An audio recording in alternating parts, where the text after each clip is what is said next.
It's tempting to believe that friendship is a simple matter of shared interests or familiar company. That all it takes is a love of football, late-night jokes, or mutual memories from school. And yes, there are exceptions.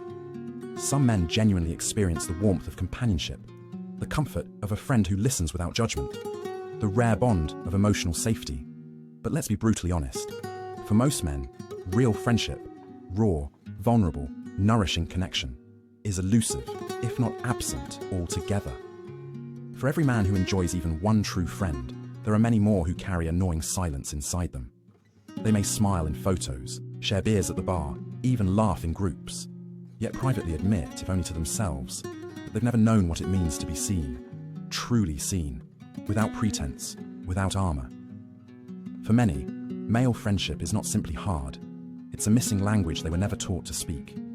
This isn't a personal failing, nor a symptom of emotional weakness. It's a deeper, more systemic tension, one that sits at the crossroads of masculinity and intimacy. At its heart, friendship demands a willingness to be open, to drop the performance, to stop pretending everything is fine. But what happens when everything you've been taught about being a man stands in direct opposition to that? The cost of armor. Why men struggle to connect. To be a man, society says, is to be strong, stoic, self-reliant. These traits are stitched into the very fabric of masculine identity across cultures and generations. From the moment boys begin to walk and talk, they are taught, whether directly or by omission, that showing vulnerability is weakness, and weakness is failure. This creates a brutal paradox, because the very ingredients required for authentic friendship, emotional honesty, mutual support, shared insecurity, are the same traits men have been conditioned to avoid. And so, even in moments that cry out for connection, most men remain silent. Think of the average conversation between male friends. It may revolve around sports statistics, political debates, or investment strategies. Topics that allow for intellectual exchange, but never emotional exposure. You can discuss the latest match, dissect Plato's justice, or debate aeronautical engineering.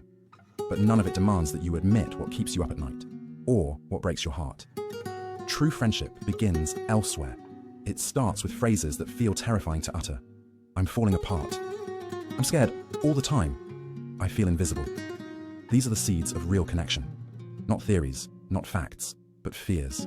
Not performance, but presence. And yet, how often do men get the space, or the courage, to say them? Beneath the surface, the things we never say. A man might sit next to his friend every week at the pub, cheer for the same team, share stories from work, yet never say that he feels utterly alone. He might be drowning in anxiety, reeling from a breakup, or secretly in love with someone he can't have. But silence always wins. Why? Because underneath the laughter and handshakes lies a silent rulebook. Don't talk about your feelings. Don't admit weakness. Never be the guy who cries. It's not just cultural, it's survival. Many men internalize the belief that if they expose their emotional selves, they'll be mocked, dismissed, or even abandoned. So they armor up. They bury what hurts and call it being tough. This makes genuine friendship almost impossible. You can't build intimacy on silence. You can't be held if you never admit you're falling. And so the cycle continues. Men stay alone, not because they want to, but because they feel they must. When friendship requires breaking character. Perhaps the most radical act a man can commit is not aggression or dominance, but honesty.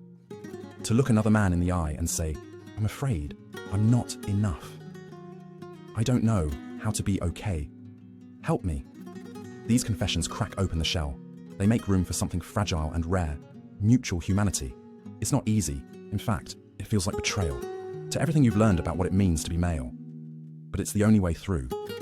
Because what men need isn't more strength. It's softness. The kind of softness that can sit beside another's grief without fixing it.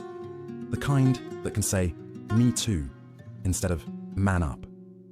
A different kind of courage, admitting the void. It's not that men don't long for connection. They do. It's just that the world never taught them how to reach for it. And so, many live out entire lives in echo chambers of their own making, surrounded by others, yet untouched. The loneliness doesn't always look like solitude. It hides behind polished suits, confident handshakes, and steady careers.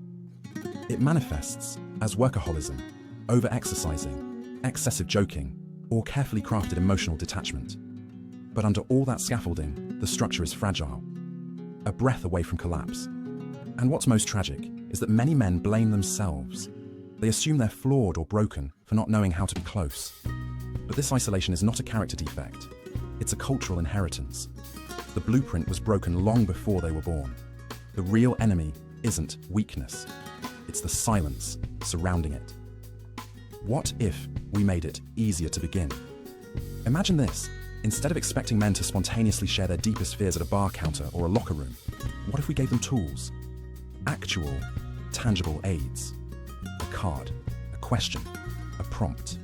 What if, at every golf club or pub or weekend retreat, there were decks of conversation cards, questions not about sports or politics, but about the soul? When did you last cry? What do you wish you could say without being judged? What scares you the most? What do you carry from your childhood that never healed? To some, this might sound ridiculous, like therapy games for emotionally stunted adults. But for men who've never once been asked how they really feel, such questions could open a door that's been locked for decades. No, a deck of cards won't fix generational repression overnight. But if it helps even one man drop his shoulders, take a breath, and speak from the chest, not the mask, then it's done something revolutionary. A legacy waiting to be claimed. There's an irony in all this. Men are not devoid of tenderness. They express it masterfully in music, in painting, in literature. From Michelangelo's Pietà to Beethoven's symphonies, to modern poetry written in dim light and heartbreak. They know how to feel. They've always known. The tragedy isn't incapacity, it's misdirection.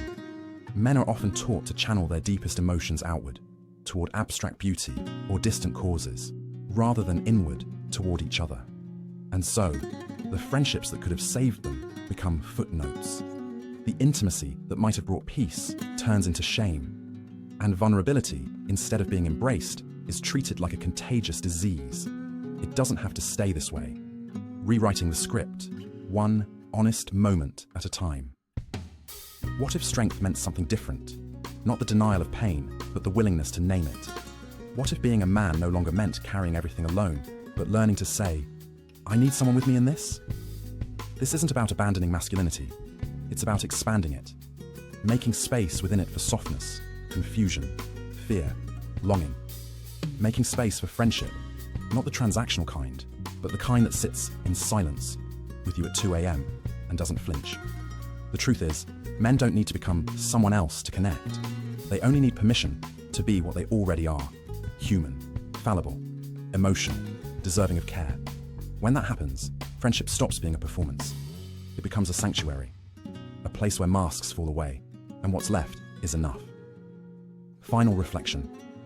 So, next time you see a group of men laughing at a bar, look closer.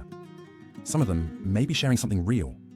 Others might be silently pleading for someone to ask the right question, for someone to notice the loneliness buried beneath their jokes.